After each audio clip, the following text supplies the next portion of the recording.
നന്ദു ഈ സ്വാമി ഭദ്രാനന്ദയിലേക്ക് ഒന്ന് പോകാം അവസാനമായി. അതായത് സ്വാമി ഇവിടെ ബി.ജെ.പിയും കോൺഗ്രസും പല ആരോപണങ്ങളും ഉന്നയിക്കുന്നുണ്ട്. നമുക്കറിയാം ഇവിടെ ആരൊക്കെയാണ് സ്വർണം കട്ടതെന്ന് നമുക്കറിയാം. അതായത് ഇവിടെ പ്രതിപുട്ട് തന്ത്രി ഉണ്ട്. അതായത് മേൽശാന്തിക്കെതിരെ പോലും നമ്മൾ ന്യൂസ് 18 ബന്ധപ്പെട്ട തെളിവുകൾ പുറത്തുവിട്ടതാണ്. ആരെ വിശ്വസിക്കാൻ, കാരണം ഉദ്യോഗസ്ഥരെ വിശ്വസിക്കാൻ കഴിയാത്ത സാഹചര്യം. ശബരിമലയിലെ അയ്യപ്പനെ കൂടാതെ വേറെ ആരെ വിശ്വസിക്കാൻ കഴിയും സ്വാമി?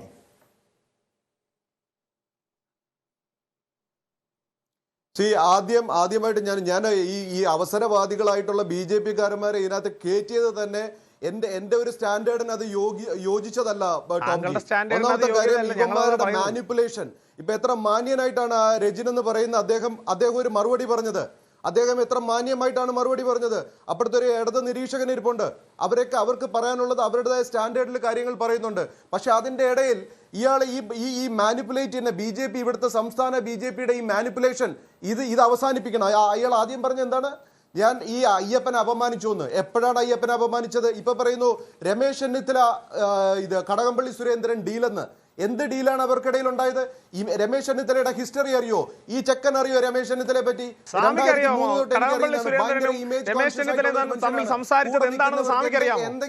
താങ്കൾക്കറിയാമോ? താങ്കൾക്കറിയാമോ? എനിക്ക് രമേശ് ചെന്നിത്തലയെ അറിഞ്ഞൂടല്ലോ. പിന്നെ വലിയ വർത്താനം പറയരുത്. ചോദിച്ച ചോദ്യത്തിന്റെ ഉത്തരമാണ് ഞാൻ പറഞ്ഞത്. സുരേന്ദ്രനെ മനസ്സിലായില്ലേ? താങ്കൾക്ക് അറിയാമെങ്കിൽ താങ്കൾ പറയും, ഞങ്ങൾക്ക് ക്ലാരിറ്റി വരുത്താം.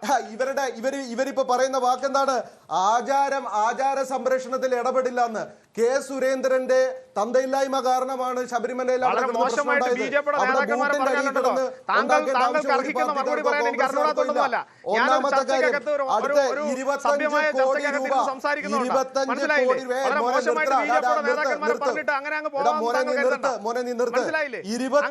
കോടി രൂപ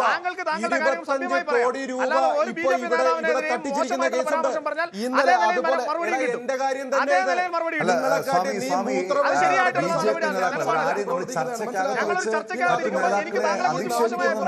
പക്ഷെ ഞാനത് പറയാതിരിക്കുന്നത് ഇത് കേൾക്കുന്ന നാട്ടുകാരുണ്ട്. അതുപോലെ തന്നെ കൊടിയുടെ പേരിൽ സ്വാമിക്ക് അവരെ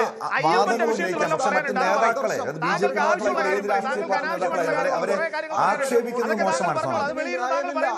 താങ്കൾ കുറയ്ക്കുന്ന ഒരു കുറയ്ക്ക് ഞങ്ങൾ ആരും മറുപടി പറയുന്നില്ല. താങ്കൾക്ക് അത്ര വിലയെ ഞങ്ങൾ തന്നിട്ടുള്ളൂ.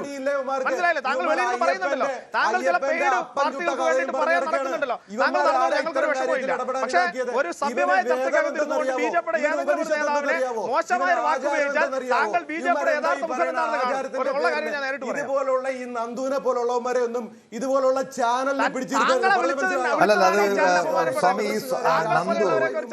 നന്ദു ബി.ജെ.പിയുടെ ഔദ്യോഗിക വക്താവാണ്. ബി.ജെ.പി നേതൃത്വം തന്നെയാണ് ഈ വിഷയവുമായി ബന്ധപ്പെട്ട ചർച്ചയ്ക്കായി ന്യൂസ് 18ലേക്ക് നന്ദുവിനെ പറഞ്ഞു വിട്ടത്. അതുകൊണ്ട് തന്നെ ഒരു അതിഥിയെ ആക്ഷേപിക്കുന്ന അനുവദിക്കാൻ പാടില്ല. അത് മോശമായ രീതിയാണ്, മോശമായ രീതി തന്നെയാണ്. എന്തായാലും അങ്ങേക്ക് എത്താം. അവസാനമായും ശ്രീ എം ജയചന്ദ്രൻ ഈ വിഷയത്തിൽ എന്തായാലും CBI അന്വേഷണം വേണമെന്നൊരു ആവശ്യം ബി.ജെ.പി ഉന്നയിക്കുന്നുണ്ട്.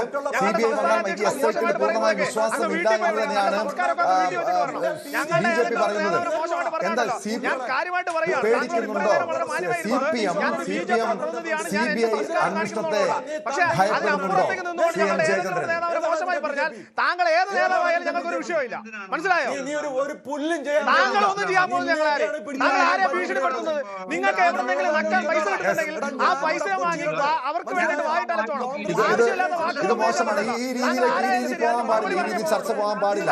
കാരണം ആരെ ആക്ഷേപിക്കാൻ പാടില്ല. സ്വാമി അവിടെ നിർത്താം. നന്ദു അവസാനിപ്പിക്കുകയാണ്. ചർച്ച അവസാനിപ്പിക്കുക. അതിനു മുൻപ് അവസാനമായ ഒരു ചോദ്യം.